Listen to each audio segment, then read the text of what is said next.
A manhã nas terras do Vale de Santiana surgia com um sol pálido, como se hesitasse em iluminar aquele rincão, tão tomado por orgulho e silêncio. A névoa se desfazia devagar sobre os campos de cana e os jardins da casa da colina, onde reinava, com mão dura e olhar altivo, Dona Constança de Albuquerque e Silveira, a condessa mais temida do norte da capitania. Constança era filha única do falecido Visconde de Santiana, o homem que edificara seu império com sangue escravo e alianças nobiliárquicas. Desde menina, fora criada para dominar, ordenar, jamais ceder. A beleza fria de seus traços, o rosto marmóreo, os olhos cinzentos, o porte esguio como um cipreste, tornavam sua presença imponente, mas nunca acolhedora, e embora sua casa estivesse cheia de empregados e criados, ela habitava um mundo de solidão revestida de veludo e ouro. Ela odiava a ideia de fraqueza, e nada lhe parecia mais desprezível do que os escravos. São como animais domesticados por medo, não por respeito. Dizia sempre que via um se curvar demais. Entre os muitos cativos da casa da colina, havia um cujo nome quase ninguém pronunciava. Chamavam-no apenas de Negro Ezequiel. Alto, mas a pele como ébano polido, e os olhos castanhos sempre semicerrados, como quem observa tudo sem pressa. Diziam que viera de longe, de uma revolta abafada, e que sua língua se mantinha presa mais por escolha do que por temor. Constança o detestava. Ele a encarava. Ele não se curvava. Ele era inteiro demais. Certa manhã, um alvoroço rompeu o silêncio do casarão. Dona Constança fora encontrada caída nos fundos do pomar, sem ar, os olhos revirados. Um veneno havia sido colocado discretamente. No seu chá da manhã menos, algo lento, sutil, que apagava os sentidos sem causar alarde. A criadagem entrou em pânico. O médico da vila foi chamado, mas o caminho era longo, e a condessa se debatia entre a vida e a morte. Foi então que Ezequiel se adiantou, rompendo o círculo de servos paralisados. Tomou o corpo trêmulo da patroa nos braços, e a carregou até os fundos da senzala. Ali, entre rezas baixas das escravas velhas, e unguentos de raízes que conhecia. De sua terra ancestral, Ezequiel lutou contra o tempo. Ela precisa suar o veneno. Água quente. Folhas de guiné. Ela vai resistir menos, murmurou, em sua voz grave e calma, como se falasse com o vento durante horas. Ficou ao lado dela, molhando sua testa, virando-a quando tossia, ignorando os olhares dos outros escravos, e o risco que corria ao tocar a sinhá com mãos livres. No fim da tarde, Constança abriu os olhos. Ofuscada pela luz da lamparina, viu o rosto do escravo sobre o seu. Ela recuou como uma serpente ferida. Onde estou? O que faz aqui? Saia! Não me toque! Ezequiel se levantou sem dizer uma palavra. O silêncio entre eles era mais espesso. 4 arar da senzala. Ela soube, ainda confusa, que ele a havia salvado. E isso a corroeu por dentro. Ser salva por um escravo. É o fundo do abismo, repetia para si mesma nas noites seguintes. Mas os dias passaram, e com eles, algo estranho. Começou a se formar no olhar da condessa. Uma dúvida, uma inquietação, e pela primeira vez, ela começou a reparar em Ezequiel.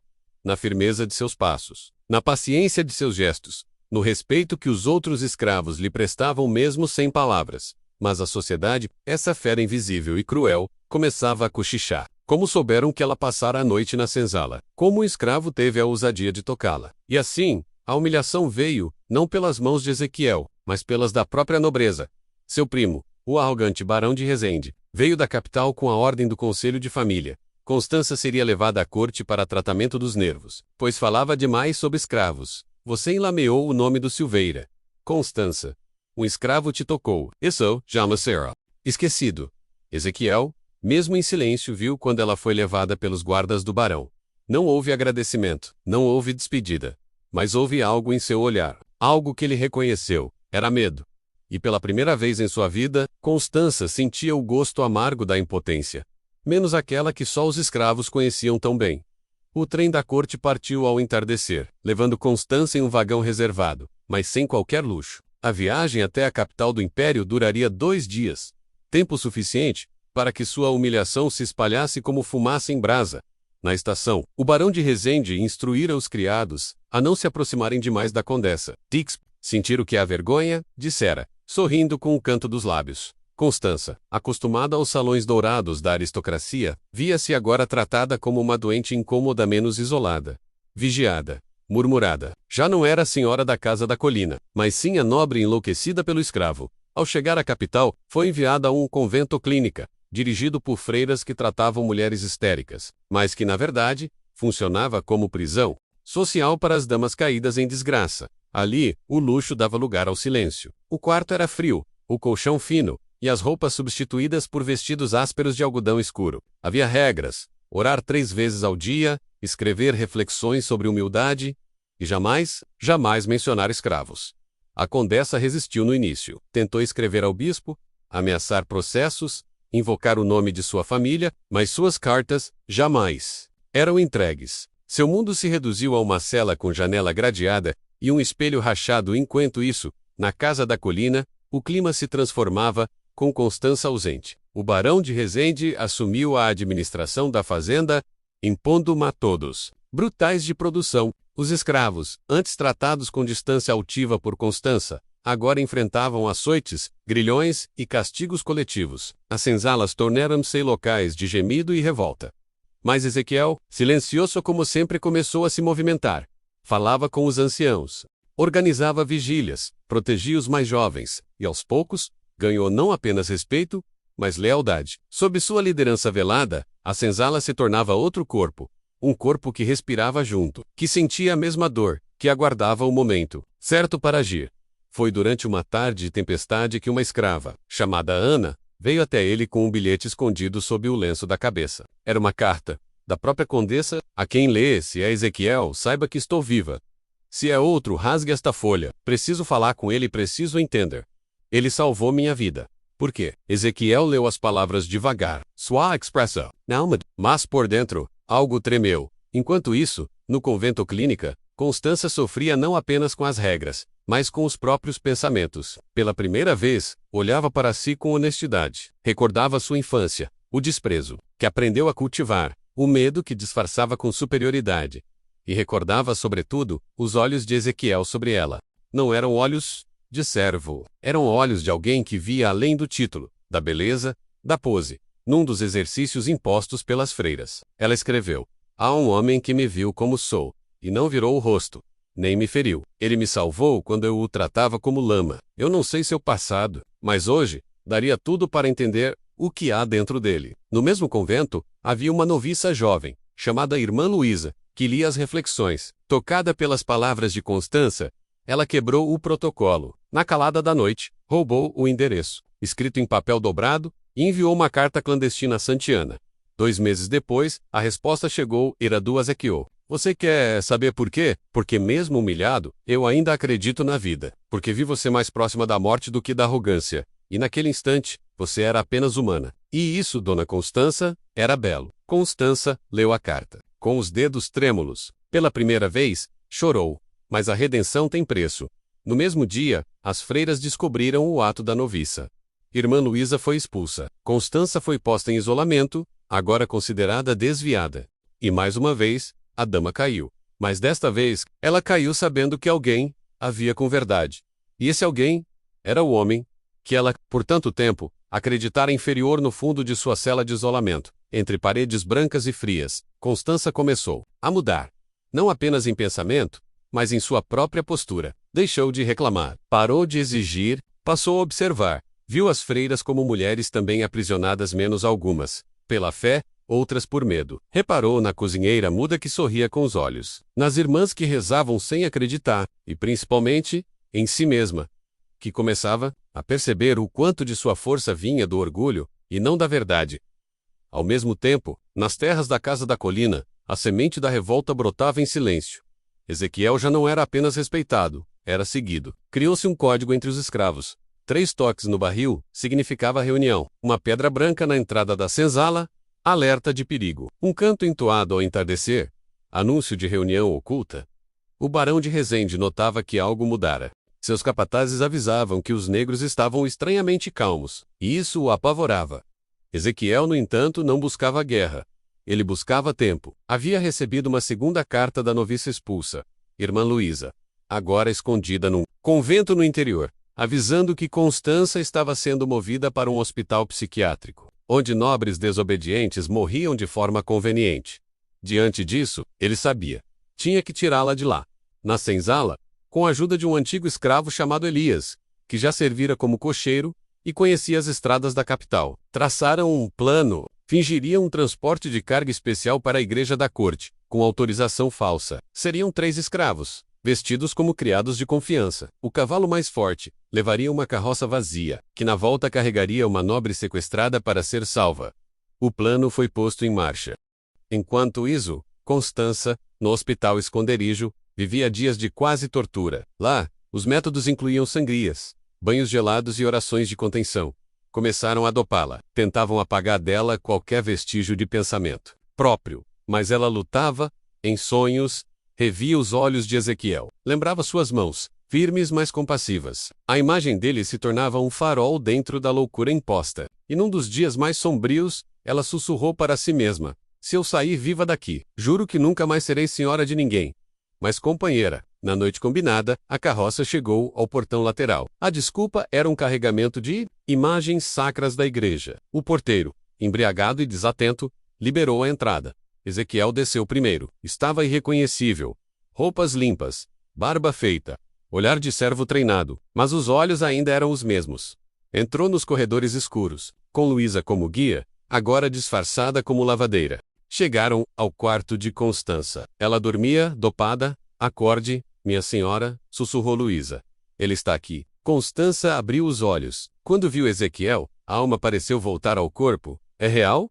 Ou estou morta? Você está viva, mas precisa decidir se quer continuar assim. Vamos sair daqui. Agora nos braços dele, como da primeira vez, Constança foi levada pela noite. A carroça partiu, levando consigo não apenas uma mulher, mas uma nova história. Foram dias de viagem até um vilarejo esquecido nos limites da capitania, onde Luísa conhecia um padre simpático às causas humanas. Ali, Constança e Ezequiel. Ela sob o nome de Clara. Ele como ajudante de campo durante semanas, dividiram silêncios, tarefas e olhares. E pouco a pouco, aquilo que nascera como compaixão, crescia como desejo. Ela colhia ervas com ele, aprendia a cozinhar, como uma camponesa. E ele pela primeira vez a via sem vestidos caros, sem maquiagem, sem arrogância. Apenas Mulher numa noite de chuva. Enquanto secavam as roupas na lareira, Constança tocou a mão dele. Pela primeira vez, sem medo: você não me odeia, por tudo que eu fui? Ezequiel a olhou longamente. Não, mas preciso que você pare de se odiar também. E então, como um rio que rompe as barragens da alma, ela o beijou. Foi um beijo contido, tenso, e ao mesmo tempo, carregado de promessas. Um beijo entre mundos que jamais deveriam se tocar, mas que ao se encontrarem, criavam algo mais forte que os dois. Mas a paz seria breve. O barão de Resende descobrira o sumiço. E com ele, veio a caçada. Ezequiel sabia. Eles teriam que fugir. De novo. Mas agora, não fugiam sozinhos. Fugiam diante do vilarejo de Santo Sepulcro. Escondido entre morros e matas densas, era o último refúgio possível antes da fronteira com as terras livres, onde senhores de engenho não mandavam mais. Território de foragidos, escravos libertos e pequenos camponeses que viviam sem dono. Ezequiel conhecia o caminho. Ainda jovem, ouvira lendas sobre um lugar onde homens de pele escura andavam de cabeça erguida, onde senhoras caídas reaguaiam-se como curandeiras ou mestras, onde ninguém perguntava sobre o passado, apenas o presente. Ele sonhava com esse lugar. Constança, agora chamada Clara, já não era a mesma mulher. Sua pele clara queimava ao sol do campo, suas mãos tinham calos. Ela aprendera a fiar, a fazer pão, a se abaixar na terra, e ouvir o que ela dizia. Mas o amor entre eles, menos ainda que poderoso, vivia em segredo. Nas noites estreladas, compartilhavam mantas, histórias sussurradas e silêncios carregados de desejo contido. O toque de um no outro era cauteloso, como se o mundo pudesse ruir com um gesto mal colocado. E, então veio a denúncia. Um caixeiro viajante reconheceu Constança durante uma passagem pelo vilarejo. Dias depois, soldados pagos pelo barão de Resende chegaram à vila, ameaçando os moradores e oferecendo recompensas. Sabendo que estavam encurralados, Ezequiel e Constança tomaram uma decisão desesperada: fugir pela rota dos antigos quilombos. Trilha fechada e traiçoeira, que levava à Serra do Mar, onde vivia o povo de zumbi remanescente. Mas a jornada era perigosa. Antes de partirem, Ezequiel fez um gesto simbólico. Cortou as algemas de ferro que mantivera como lembrança de sua escravidão, e as enterrou na terra. Enterro meu passado de servidão. Mas, não esqueço, ele me fez forte. Constança olhou para ele com reverência. Era a primeira vez que o via não como alguém que a salvara, mas como um líder, um símbolo. Durante a travessia, Enfrentaram rios frios, fome, tempestades e uma floresta que parecia viva, testando-os a cada passo. Certa madrugada, Constança adoeceu, febre alta, delírios. Ezequiel carregou-a nas costas por horas até encontrar uma caverna onde acenderam fogo. Ali, cuidou dela com raízes, unguentos e a velha oração que aprendeu com a mãe. Quando ainda era criança livre, fique comigo, Clara. Você ainda tem muito para viver. E eu também, com você. Ela sobreviveu. E naquela noite, com o corpo fraco e o coração aberto, entregou-se a ele por completo. Foi um amor sem pressa, profundo. Não como o dos contos de fadas, mas como o dos sobreviventes. Dois corpos marcados por dor, agora se amando com reverência e liberdade. Após dias de marcha, chegaram à entrada do quilombo escondido. Foram recebidos com desconfiança menos um homem negro e uma mulher branca, juntos. Mas bastou Ezequiel mostrar suas mãos calejadas, e Constança abaixar-se diante do líder ancião e dizer: não peço abrigo como nobre, peço como igual. Aprendi com ele que significa viver, e quero servir. O líder os aceitou. No quilombo, Constança aprendeu a ensinar crianças, a preparar chás, a contar histórias que curavam. Ezequiel tornou-se conselheiro do povo, respeitado por sua sabedoria e silêncio. Mas o barão não desistia. Organizou um ataque armado ao vilarejo de Santo Sepulcro, destruindo casas, interrogando moradores, ameaçando padres. Exigiu a localização da nobre traidora e do escravo desertor. Oferece o ouro, títulos, terras. O morador, tomado pelo medo, cedeu. Apontou a direção do quilombo. A paz estava por um fio. Mas o povo do quilombo estava preparado. Ezequiel, com outros líderes, montou vigias nas trilhas, armadilhas camufladas, estratégias antigas de guerrilha. Constança, agora símbolo de resistência branca, passou a ser chamada de Sinhá Clara da Liberdade, por crianças que não conheciam seu passado de arrogância.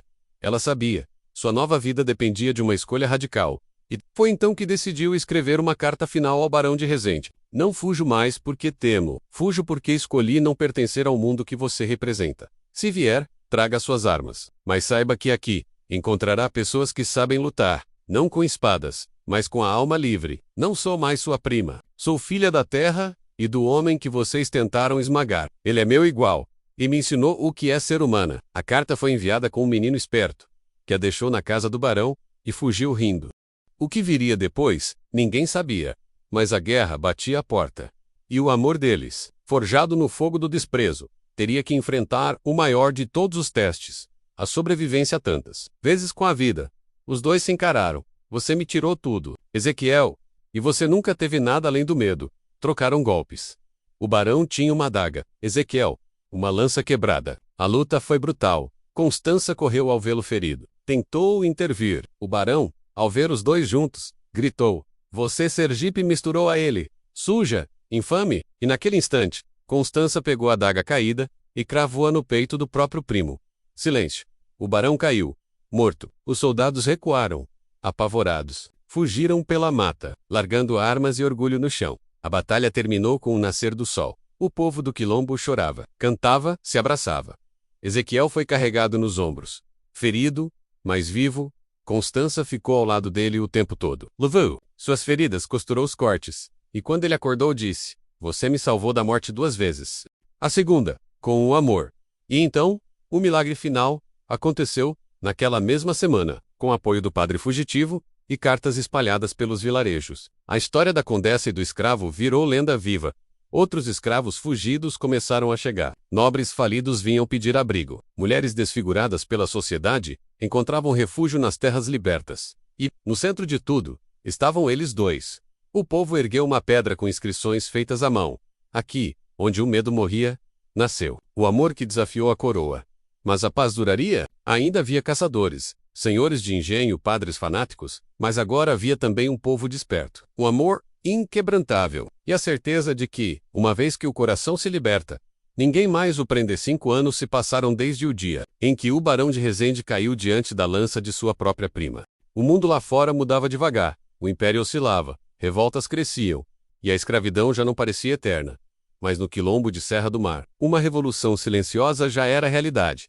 Ezequiel e Constança, agora conhecidos por todo o território como pais Zaqueu e Sinhá Clara, tornaram-se símbolo de uma nova ordem, uma sociedade onde os valores não vinham do sangue azul, mas do suor, da solidariedade e do amor, Clara dirigia a escola popular. Ensinava leitura, costura, cura com ervas e história. Falava sobre os reis que mentiram, os padres que silenciaram e os escravos que construíram tudo sem nome nas placas. Ezequiel, por sua vez, treinava jovens com histórias de fuga, ensinava táticas de guerrilha, cuidava dos campos, e quando se sentava em silêncio à sombra da árvore grande do terreiro, todos se calavam para ouvi-lo falar. Entre eles, não havia juras formais. Não se casaram em igreja nem registraram papéis, mas construíram uma vida em comum. Plantaram uma casa com mãos e barro. Criaram 2 filhos que surgiram do milagre de corpos antes inimigos, agora entrelaçados em ternura. Zuleika, a menina com os olhos cinzentos da mãe e o cabelo trançado do pai, era veloz, livre e desafiadora. João, o menino calado, carregava o mesmo olhar de Ezequiel.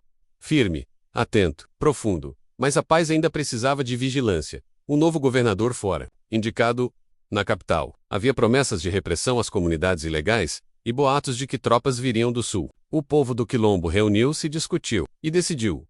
Não fugiriam mais. Era hora de plantar raízes eternas. E então, aconteceu algo inesperado. O próprio bispo da capital, velho e arrependido, escreveu uma carta oficial reconhecendo o direito de existência da comunidade de Serra do Mar, onde o amor floresce contra o ódio. Ali Deus se faz presente, dizia o documento. A notícia correu como pólvora. A vila virou o símbolo. Jornalistas viajavam para ouvir a história da mulher nobre que trocou tronos por terra, e do escravo que recusou a vingança para ensinar perdão. E, em meio a tudo isso, Ezequiel ficou doente. Não era grave menos no início, mas ele escondia os sintomas. Sabia que sua ausência abalaria mais que sua presença silenciosa. Foi numa manhã calma que Clara o encontrou sentado à beira do rio, com o olhar fixo no horizonte. Você já sabia, não é? Ela disse, agachando-se ao lado dele. Desde o primeiro dia em que te vi, respondeu ele, sorrindo. Sabia que minha missão era te salvar. Mas agora, é você quem salva a mim. Todos os dias. Ela chorou, mas não implorou. Sabia que Ezequiel não temia a morte, apenas não queria deixar a luta incompleta. Naquela noite, houve uma última celebração. Cânticos, danças, histórias. As crianças fizeram desenhos de Ezequiel como um rei da mata, Clara como uma guerreira do céu. E ele, deitado sob as estrelas, pediu apenas uma coisa. Quero que meu corpo não seja posto em caixão. Enterre-me na terra bruta. Quero ao barro que me formou. E se puder, que plantem sobre mim uma árvore, que meus netos se sentem à sombra dela. E assim foi feito. Ezequiel partiu com o sol da manhã, segurando a mão de Clara. Partiu em paz, com um sorriso leve, como quem cumpriu tudo o que prometeu. O povo cavou com as mãos, chorou, em silêncio, e sobre seu corpo plantaram um ipê branco. Constança viveu ainda muitos anos. Nunca deixou Serra do Mar. Recusou convites para voltar à nobreza, cargos no império, títulos e homenagens. Preferia ser chamada apenas de Clara. Quando morreu, anos depois, pedira para ser enterrada aos pés do ipê branco. E assim se fez. Disse que, desde então, nas noites de lua cheia, 2 vultos caminham entre as árvores do Quilombo. Alt, de olhar profundo. Outro, esguie, com os cabelos ao vento. Juntos, observam as gerações que brotaram do amor proibido, agora livre. E toda criança que cresce naquele solo, aprende uma lição simples. O amor, que desafia a ordem. Único que muda, o mundo.